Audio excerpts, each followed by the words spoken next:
Hello student, welcome to creative tuition class. Student, यदि आप इस चैनल पर नए हो और आपने इस चैनल को सब्सक्राइब नहीं किया है तो प्लीज नीचे दिए गए सब्सक्राइब के बटन को क्लिक करें और चैनल को जल्द से सब्सक्राइब करें और बेल आइकन का बटन जल्द दबाएं ताकि जो भी वीडियो आता है इसकी नोटिफिकेशन आपके पास जल्द से पहुंच सके। तो स्टार्ट करता हूं। जो वीडियो लेकर आया वो है MA second year political science. जो आपकी बुक है वो है एमपीएससी 001 पश्चिमी राजनीतिक चिंतन। जो बुक का नाम है उसका जो चैप्टर है वो है सेकंड प्लेटो। सबसे मैंने प्लेटो की जीवनी मतलब कि उसके व्यक्तिगत जीवन के बारे में लिखने के लिए आता है, उसके न्याय के सिद्धांत लिखने के लिए आता है, शिक्षा के सिद्धांत लिखने के लिए आता है और उसके आदर्श राज्य के सिद्धांत क्या है उसके बारे में पूछने के लिए आता है। तो मैं आपको एक तरीके से इनके सबके बारे सभी जो टॉपिक हैं उनके बारे में शॉर्ट तरीके से एक तरीके बताऊंगा आपको। और पहले स्टार्ट करते हैं व्यक्तिगत जीवन से। तो व्यक्तिगत जीवन में प्लेटो में क्या था कि उनका जो जन्म था वो 427 ईस्वी में यूनान के एथेंस शहर में हुआ। तो सबसे मेन आपको याद रखना है 427 ईस्वी में एथेंस शहर में हुआ और उस समय यूनान में विद्यालय नहीं होते थे, इसलिए बच्चे शिक्षा जो थे वो घर में ही एक तरीके से प्राप्त करते थे। नेक्स्ट इसमें धनी परिवार में जन्मे प्लेटो ने भली भांति शिक्षा प्राप्त की। तो सबसे मेन आपको मैंने बताया कि उनका जन्म 427 ईस्वी में एथेंस शहर में हुआ और उस समय यूनान में विद्यालय नहीं होते थे, इसलिए बच्चे शिक्षा एक तरीके से घर में ही प्राप्त करते थे। और प्लेटो जो धनी परिवार में जन्मे प्लेटो ने भली भांति शिक्षा प्राप्त की और उसके बाद क्या हुआ, लोकतांत्रिक शासन पद्धति का प्रचलित थी। उस समय क्या था, लोकतांत्रिक शासन पद्धति प्रचलित थी और प्लेटो ने अनुभव किया कि यदि लोकतांत्रिक जो शक्ति है किसी अनपढ़ व्यक्ति के हाथ में आ जाएगी और यदि वो कानून बनाएगा तो उसमें विवेक नहीं होगा। तो ये उन्होंने अनुभव किया। तो ये बहुत शॉर्ट तरीके से मैंने आपको बताया कि उन्होंने क्या अनुभव किया। सबसे मेन कि उनका मानना ये था कि यदि लोकतंत्र जो है वो अनपढ़ व्यक्ति के हाथों में चली जाएगी तो उसके जरिए क्या होगा, जो भी कानून बनेंगे उसमें विवेक नहीं होगा। ये इसलिए उन्होंने तर्क दिया क्योंकि जो सुकरात थे उनके शिक्षक जो थे उनकी एक तरीके से प्रजातांत्रिक शासन में एक तरीके से उनकी हत्या एक तरीके से कर दी गई थी, मतलब फांसी दे दी गई थी। तो इसके जरिए उनको एक तरीके से बहुत आघात पहुंचा और उन्हें ये बात कही। तो इसमें नेक्स्ट आपको बताता हूं मैं, लोकतांत्रिक अनपढ़ों के हाथ में होने की वजह से क्या होगा, कानून बनते हैं और उनमें विवेक नहीं होगा। आदर्श राज्य की काल्पनिक योजना प्रस्तुत करने वाले, आदर्श राज्य की जो काल्पनिक जो योजना प्रस्तुत करने वाले इस विद्वान के दार्शनिक की माता का नाम परिकेटनी, तो आपको याद रखना नाम, और पिता का नाम एरिस्टोन था। तो ये आपको उनके माता पिता का नाम याद रखना है। और अपनी प्रारंभिक शिक्षा प्राप्त करने के बाद प्लेटो सुकरात के चरणों में बैठकर 8 वर्षों तक एक तरीके से उनके शिष्य बनकर रहे। नेक्स्ट है तक उनका शिष्य रहा और बचपन से ही उन्हें संगीत और व्यायाम में रुचि थी। तो उनको किस में रुचि थी, संगीत और व्यायाम में रुचि थी। उसका पारिवारिक जो नाम था वो था अरिस्तोक्लिस। अरिस्तोक्लिस जो नाम था वो आपको याद रखना है कि प्लेटो का पारिवारिक नाम अरिस्तोक्लिस था। तो अरिस्तोक्लिस मींस उनका नाम एक बचपन के नाम था। तो और नेक्स्ट इसमें बताया गया कि किस प्रकार एथेंस जो शहर था, एथेंस शहर जनतांत्रिक सरकार ने उसके शिक्षक सुकरात की हत्या कर दी थी और इस दुर्घटना से उनको आघात पहुंचा जो मैंने आपको बताया। प्रजातंत्र सक्रिय राजनीति से उसका विश्वास हो चुका था, मतलब लोकतांत्रिक से उनका विश्वास हट चुका था और लगातार वो यूनान, इटली और एक तरीके से मिस्र घूमते रहे। और वापस लौटने के बाद क्या करा उन्होंने, एथेंस वापस लौटने पर 386 ईसा पूर्व में लगभग उसने विद्यालय की स्थापना की। तो सबसे मैंने जब सुकरात की हत्या कर दी गई तो उनको बहुत आघात पहुंचा और उनका लोकतंत्र से एक तरीके से विश्वास हट चुका था। और वह इटली और मिस्र और यूनान घूमते रहे और उसके बाद जब वापस लौटे तो 386 में ईसा पूर्व में लगभग उसने विद्यालय की स्थापना की। प्लेटो ने जो प्लेटो का जो ग्रंथ है सबसे मेन इंपॉर्टेंट जो ग्रंथ है वो है रिपब्लिक, जो प्लेटो के द्वारा लिखी गई है। इसमें उसने राजनीतिक दर्शन को खूबसूरत चित्रण किया है, मतलब राजनीति के बारे में अच्छी तरीके से उन्होंने इसमें जिक्र किया है। उसके बाद 40 वर्ष की अवस्था में लिखा बाद में लॉज लिखा था, मतलब एक लॉज लिखी थी और लॉज लिखते लिखते उनके मतलब कि लिखने के बाद क्या हुआ, लिख नहीं पाए, उनकी मृत्यु हो गई। और मृत्यु के बाद परंतु उसे पूरा करने से पहले उनकी मृत्यु हो गई और उसको पूरा करने के लिए उनके शिष्यों ने उसको एक तरीके कंप्लीट किया। तो सबसे मेन आपको बताया गया कि प्लेटो के ग्रंथों में सबसे मेन इंपॉर्टेंट जो ग्रंथ है वो रिपब्लिक है, जो प्लेटो के द्वारा लिखी गई है।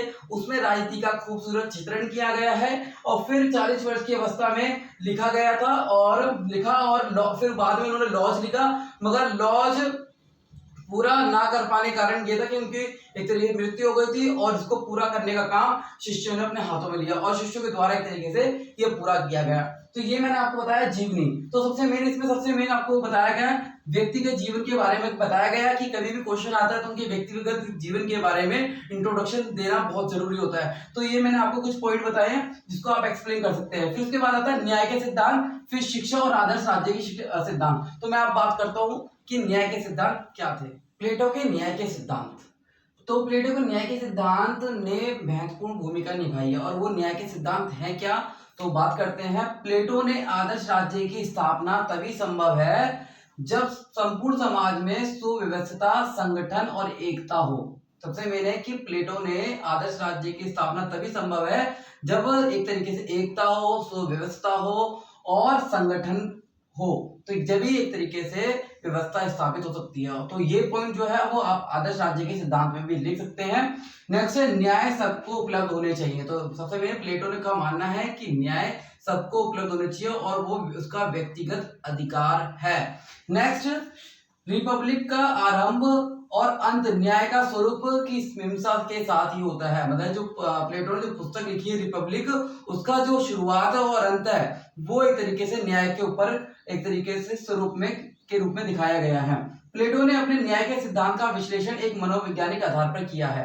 तो सबसे मेन है कि इसमें कि जो भी उसने आधार लिया है वो मनोवैज्ञानिक आधार लिया है। तो ये तीनों पॉइंट जो मैंने बताए अभी तक, इसमें क्या है, पहला कि प्लेटो का मानना है कि आदर्श राज्य की स्थापना तभी संभव हो सकती है जब सुव्यवस्था, संगठन और एकता हो, तभी इसकी स्थापना हो सकती है और तभी न्याय स्थापित हो सकता है। और सबसे मेन है कि उन्होंने का मानना है कि न्याय सबको उपलब्ध होना चाहिए क्योंकि वो व्यक्तिगत उसका अधिकार है। फिर थर्ड पॉइंट जो है, रिपब्लिक का जो आरंभ और अंत है वो न्याय के स्वरूप के साथ ही होता है। तो सबसे मेन जो उन्होंने पुस्तक लिखी है उसका जो आरंभ है, शुरुआत जो है वो उसी से होती है, न्याय के सिद्धांत से। नेक्स्ट है, प्लेटो ने अपने न्याय के सिद्धांत का विश्लेषण मनोवैज्ञानिक आधार पे किया है। नेक्स्ट के बाद आता है उसका विचार था कि प्रत्येक व्यक्ति समाज में रहकर अपनी योग्यता के अनुसार कार्य करता है। तो सबसे पहले उनका मानना है कि जो भी व्यक्ति जो है वो समाज में रहकर क्या करता है, अपनी योग्यता के अनुसार कार्य करता है और अपना तथा समाज का अधिकतम हित कर सकता है। मतलब वो अपना जो कार्य करता है उसके जरिए क्या करता है, वो समाज का हित भी कर सकता है और अपना हित भी कर सकता है। नेक्स्ट, न्याय के सिद्धांत का सीधा संबंध है सामाजिक वर्गों से माना गया है। जो भी समाज के वर्ग होते हैं, चाहे बहुत सारे वर्ग होते हैं, उनसे संबंधित माना गया है। नेक्स्ट है, प्लेटो के प्रत्येक व्यक्ति की आत्मा में 3 प्रवृत्तियों का निवास होता है। वो 3 प्रवृत्ति है क्या, पहला है ज्ञान, साहस और भूख। सबसे पहले ज्ञान क्या होता है, जिससे एक तरीके से वो अपना ज्ञान को वृद्धि करने की कोशिश करता है। साहस जो उसको युद्ध करने की प्रेरणा या प्रोत्साहित करता है। भूख जो उसको एक तरीके से लालसा पैदा करता है। तो ये तीनों चीजों को मैं आप एक तरीके से बताता हूँ शॉर्ट तरीके से। पहला है विवेक और इसको उत्साह और इच्छा, इसकी 3 प्रवृत्ति भी मानी जाती हैं। जैसे मैंने अभी बताया आपको, ज्ञान, साहस और भूख, ये क्या है, 3 प्रवृत्तियां मनुष्य की। उसके बाद जैसे कि आप इसको विवेक, उत्साह और इच्छा के रूप में भी प्रकट कर सकते हैं। आत्मा में इच्छा जो तत्व है वो उसमें व्यक्ति द्वेष और प्रेम अपने शरीर को एक तरीके संतुष्ट करता है। तो इससे क्या होता है, व्यक्ति इच्छा से क्या करता है, अपने द्वेष और प्रेम के जरिए क्या करता है, अपने आप को, व्यक्ति शरीर को क्या करता है, एक तरीके संतुष्ट करता है। नेक्स्ट के बाद आता है विवेक, ज्ञान प्राप्त करना। सबसे मेन इसका उद्देश्य होता है ज्ञान प्राप्त करना। मनुष्य जो भी है ज्ञान प्राप्त करने की कोशिश करता है कहीं ना कहीं से। साहस को शूरता भी कहते हैं। तो साहस जो होता है व्यक्ति का, वो उसको शूरता भी कहते हैं और यह व्यक्ति को युद्ध करने के लिए प्रेरित करता है। तो ये जो 2 कारण मैंने आपको बताया, पहला प्लेटो के प्रत्येक व्यक्ति की आत्मा में 3 प्रवृत्ति मानी है, ज्ञान, साहस और भूख। आप इनको एक्सप्लेन कर सकते हैं। ज्ञान क्या होता है, व्यक्ति किसी न किसी जरिए से ज्ञान प्राप्त करने की कोशिश करता है। साहस जो व्यक्ति को एक तरीके से युद्ध करने के लिए प्रेरित करता है। भूख जो इसके अंदर एक तरीके से लालसा पैदा करता है। नेक्स्ट, इसमें विवेक, उत्साह और इच्छा भी आप प्रकट कर सकते हैं। व्यक्ति जो है, जो इच्छा होती है वो एक तरीके से अंदर क्या होता है, देश प्रेम के जरिए वो क्या करता है, अपने शरीर को संतुष्ट करता है। विवेक क्या होता है, वो ज्ञान प्राप्त करता है। साहस जो उसको शूरता भी कहते हैं और ये व्यक्ति की युद्ध के लिए प्रेरित करता है। नेक्स्ट, इसकी प्रकार समाज में 3 वर्ग होते हैं, उत्पादकता, सैनिक और शासक। ये 3 वर्ग जो है इनकी बहुत महत्वपूर्ण भूमिका होती है। उत्पादकता मतलब जो एक तरीके से आवश्यकताओं को पूरा करता है और लोगों की जो भी आवश्यकता होती है वो उसके जरिए पूरी होती है। नेक्स्ट, सैनिक जो एक तरीके समाज और व्यक्ति की रक्षा करता है। नेक्स्ट, शासक जो व्यक्ति के लिए कानून और न्याय की व्यवस्था करता है, व्यक्ति की रक्षा करता है। तो ये सारे आप इनको और एक्सप्लेन कर सकते हैं। तो इसमें सबसे मेन मैंने आपको बताया कि 3 वर्ग होते हैं समाज के, उत्पादकता, सैनिक और शासक वर्ग। तो ये जो आदर्श राज्य के जो गुण है उनमें भी आप लिख सकते हैं ये वाला पॉइंट। और एक तरीके से 3 वर्ग समाज में होते हैं, उत्पादकता और सैनिक और शासक। नेक्स्ट है उसकी विशेषता। प्लेटो का सिद्धांत है वो न्याय का सिद्धांत आंतरिक है। तो सबसे पहले यदि विशेषता पूछने के लिए आती है तो आप बोल सकते हो कि जो न्याय का सिद्धांत है वो आंतरिक सिद्धांत है। और आप आंतरिक सिद्धांत को किस तरीके से देख सकते हैं? आंतरिक सिद्धांत मतलब उसने राज्य के में न्याय की व्यवस्था करने की कोशिश की है। नेक्स्ट है दूसरा कार्य है हस्तक्षेप ना करने का सिद्धांत। जो भी न्याय का सिद्धांत है वो कहता है कि दूसरे के मामलों में हस्तक्षेप नहीं करना चाहिए। तो ये सिद्धांत इसलिए है। एकता का सिद्धांत, इसको एकता का सिद्धांत माना गया है। नैतिकता का सिद्धांत और विशिष्टीकरण का सिद्धांत। विशिष्टीकरण का सिद्धांत मतलब कि वो अपनी योग्यता को एक तरीके प्रदर्शित कर सकता है। तो इसमें मैंने जो बताया वो है न्याय के सिद्धांत के बारे में बताया है और बहुत शॉर्ट तरीके से बताया है। अब बात करते हैं शिक्षा और आदर्श राज्य। तो शिक्षा के सिद्धांत क्या है? तो प्लेटो के जो विचार हैं उसके निचोड़ उसकी कृति रिपब्लिक में देखने को मिलता है। रिपब्लिक का उद्देश्य न्याय का पता लगाना है और उसके बाद आदर्श राज्य की स्थापना करना है और उसकी शिक्षा नीति इन्हीं पर निर्भर करती है। और इसी लक्ष्य को प्राप्ति के लिए थी प्लेटो के लिए सामाजिक शिक्षा सामाजिक न्याय का एक साधन माना गया है। उसका वह नैतिक सुधारों के लिए भी बताया है। मतलब जो भी इन्होंने शिक्षा बताया वो शिक्षा का सिद्धांत है वो नैतिक सुधारों के लिए भी माना है और यह राजनीतिक सिद्धांत के लिए भी बहुत महत्वपूर्ण होता है। प्लेटो का शिक्षा का सिद्धांत बुराइयों और उसके उद्गम तक छूने का प्रयास है और ये क्या करता है? बुराइयों को जड़ से मिटाता है, अंधविश्वासों को मिटाता है। तो प्लेटो का जो शिक्षा का सिद्धांत है वो बहुत ही इंपॉर्टेंट है और उसमें शिक्षा पर सबसे ज्यादा जोर देने की बात कही है। तो आप इसको और एक्सप्लेन कर सकते हैं। नेक्स्ट है आदर्श राज्य का सिद्धांत। स्थापना तभी संभव हो सकती है जब सुव्यवस्था, एकता, संगठन हो। तो आप इनको इन पॉइंटों को इसमें एक्सप्लेन कर सकते हैं। और समाज के 3 वर्ग, उत्पादकता, नैतिकता, शासक वर्ग, ये 3 जो वर्ग हैं वो समाज के महत्वपूर्ण होते हैं और ये इसी के जरिए आदर्श राज्य की स्थापना हो सकती है। आदर्श राज्य में एक तरह बुराई, अच्छाई सब एक तरह मौजूद होती है और आदर्श राज्य के लिए आर्थिक तत्व बहुत महत्वपूर्ण होता है, दार्शनिक तत्व भी महत्वपूर्ण होता है। तो आर्थिक तत्व और दार्शनिक तत्व में क्या होता है? आर्थिक तत्व क्या होता है? आर्थिक संबंधित चीजें, मतलब कि फाइनेंशियली जो चीजें होती हैं वो आर्थिक चीजों पर निर्भर करती हैं कि कैसे व्यक्ति काम कर रहा है, इसको जरूरत पड़ रही है नहीं पड़ रही, वो अपनी आवश्यकताओं को पूरा कर रहा है नहीं कर रहा। और दार्शनिक तत्व जो एक तरीके राज्य के बारे में बताता है कि राज्य में क्या चीजें हैं, क्या क्या होना चाहिए और उस पर चिंतन करता है। तो ये राज्य के सिद्धांत आप इनको एक्सप्लेन कर सकते हैं। तो इसमें मैंने आपको एक तरीके से पूरा डिटेल में बताया है और शॉर्ट तरीके से बताया ताकि आपको एक तरीके से क्लियर हो सके। तो उम्मीद करता हूँ कि वीडियो अच्छी लगी, इसको लाइक और शेयर जरूर करें। धन्यवाद।